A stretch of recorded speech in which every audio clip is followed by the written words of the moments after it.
पुणे जिल्ह्यात धरण क्षेत्रामध्ये मुसळधार पाऊस होतोय। पाण्याच्या चारही धरणाच्या पाणीसाठ्यामध्ये आता वाढ झाल्याची माहिती समोर येते।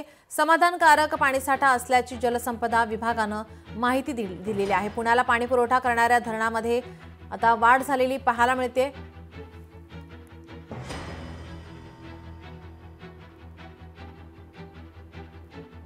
पुण्याला पाणी पुरवठा करणाऱ्या धरणात किती पाणीसाठा आहे आपण पाहूयात। खडकवासलामध्ये 62.17% इतका पाणीसाठा, पानशेतमध्ये 31.34% पाणीसाठा,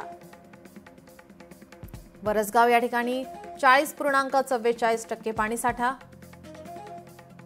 टेमघरमध्ये 18.78% पाणीसाठा आता आहे। चारही धरणात आता एकूण 35.83% इतका पाणीसाठा आहे।